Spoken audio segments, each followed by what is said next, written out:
कहीं पे भी है, हो सकता है आप फाउंडेशन लेवल पे हो सकता है आप इंटर लेवल पे हो सकता है आप फाइनल लेवल पे हो, आप जहां कहीं भी हैं, ठीक है।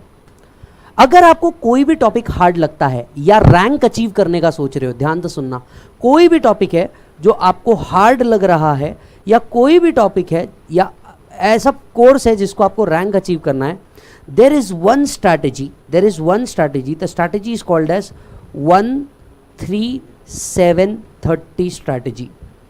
बोलो वापस से, 1-3-7-30 स्ट्रैटेजी, बहुत गजब का स्ट्रैटेजी है, ठीक है।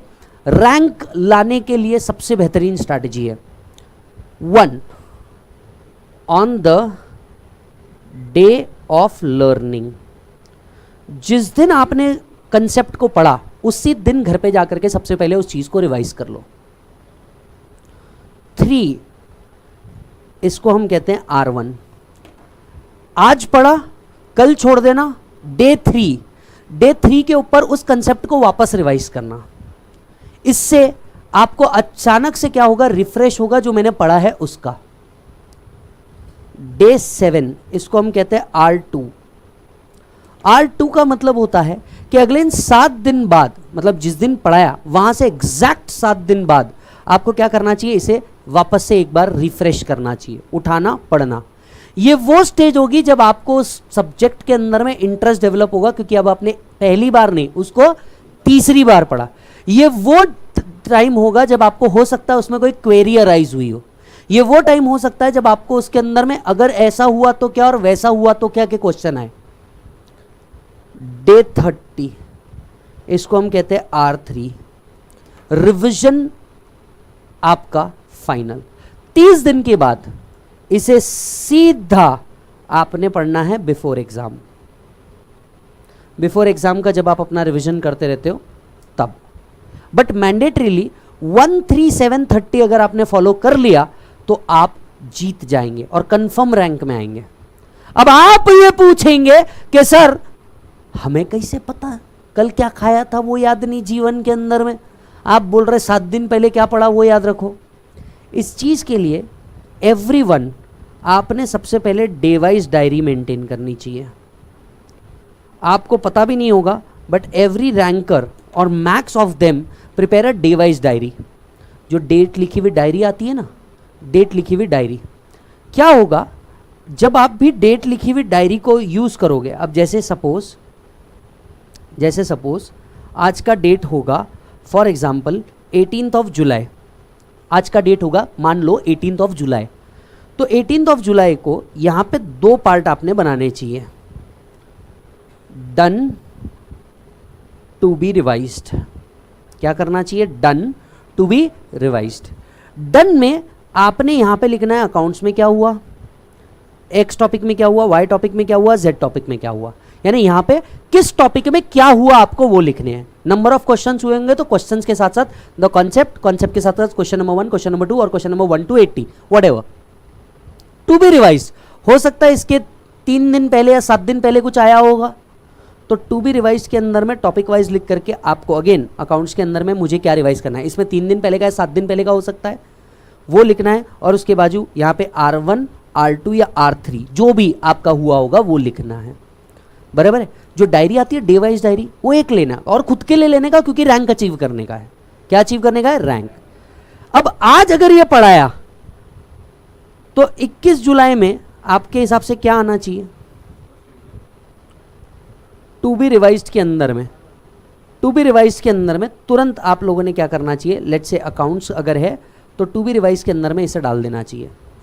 तुरंत 7 दिन बाद की स्ट्रैटेजी, 7 दिन बाद की स्ट्रैटेजी 25 जुलाई के अंदर में भी आपको ये इंसर्ट कर देना चाहिए, और तुरंत 30 दिन बाद के स्ट्रैटेजी में भी आपको ये अपडेट करना चाहिए। इन शॉर्ट आप एक एंट्री एक जगह नहीं, कितने जगह करोगे, 3, तो आपको खुद अपने ऊपर ट्रैक रहेगा। और दूसरी बात रोज जा करके डन और नॉट डन ये चीज लिखना। अगर डन किया तो यहां लिखना वेरी गुड, और आप जो भी लेवल पे हो उसका नेक्स्ट लेवल लिख देना। फॉर एग्जाम्पल अगर आप फाउंडेशन में हो तो आपने लिखना इंटर फॉर श्योर, आप इंटर में हो तो लिखना फाइनल फॉर श्योर, फाइनल में हो तो लिखने का 2 गोल्डन वर्ड्स। समझ में आई बात? और यहां पे अगर नॉट डन है तो अपने ही हाथ से लिखना। 1 दिन लिखोगे, 2 दिन लिखोगे, 3 दिन लिखोगे, चौथे दिन से खुद को गिल्ट होने लगेगा। ट्राई करो, देखो कोई भी चैलेंज इतने आसानी से नहीं होता। अगर तुमको लिटरली लगता है कि यार एक शेड्यूल चाहिए, यार मेरे को बहुत मस्ती हो गई, अब मेरे को पढ़ना है लाइफ के अंदर में, एक बार करके देखो ना। ज्यादा से ज्यादा क्या होगा? एक डायरी का कॉस्ट वेस्ट हो जाएगा। ज्यादा से ज्यादा क्या हो जाएगा? 4 दिन करोगे, 5 दिन बाद बोलोगे छोड़ना यार कौन टाइम पास करते हो। लेकिन एक डिसिप्लिन को लगाने के लिए मिनिमम 7 दिन लगता है, मिनिमम एक डिसिप्लिन। 7 दिन अगर तुमने ये कर दिया और खुद लिखने लग गए अटेम्प्ट, आज हुआ नहीं हुआ अटेम्प्ट, और नहीं हुआ तब तक के लाइफ में कुछ नहीं करना। क्रिकेट हो, आंधी आए, तूफान या अंबर फट जाए, तेल लगाने गया, मेरे को आज ये करना है मतलब करना है। अगर तुमने बस इतना भी डिसिप्लिन फॉलो कर दिया, मैं तुम्हें कहता हूं कि तुम रैंक में हो, कंफर्म रैंक में हो। मतलब यहां पे पास होने वाला ऑप्शन नहीं है ये, क्योंकि सोचो तुम एक चीज को कितने बार पढ़ रहे हो, मिनिमम 4। क्लास में पढ़ा, खुद के 3 रिवीजन, एग्जाम से पहले 1 रिवीजन। 4 बार जब एक चीज को पढ़ लोगे, जीवन में बचेगा क्या? 4 बार अगर तुमने एक ही चीज को पढ़ लिया, नो डाउट ये करना आसान नहीं है।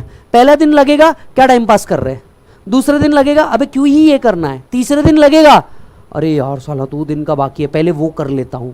अगर आपका 1-2 दिन किसी रीजन की वजह से छूट भी जाता है, आपको याद रखना उस दिन आपको डबल मेहनत करनी है, पीछे का भी और इस बार भी।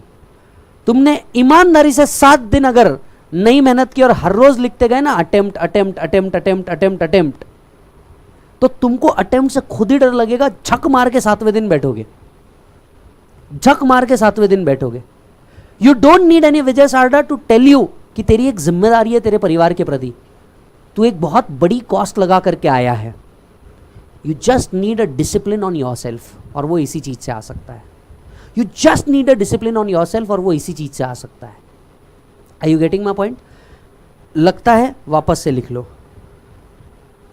1-3-7-30 स्ट्रैटेजी, इसको क्या करोगे? R1 R2 R3। डायरी कैसे बनानी है? ऐसे बनानी है। एक डे वाइज डायरी लेनी है, डे वाइज डायरी में क्या क्या हुआ और मुझे क्या क्या करना है। किसी को कोई सवाल है तो जरूर पूछो। सर टाइम बचता है, इसके अलावा एक्स्ट्रा पढ़ सकते क्या? बिंदास पढ़ो, कोई प्रॉब्लम नहीं है, एक्स्ट्रा करने में कोई प्रॉब्लम नहीं है। सर समझ नहीं बचता, बट मेरे हिसाब से इतना भी कर लोगे तो काफी है। तुमको रैंक का स्ट्रैटेजी चाहिए थी, दिस वाज इट।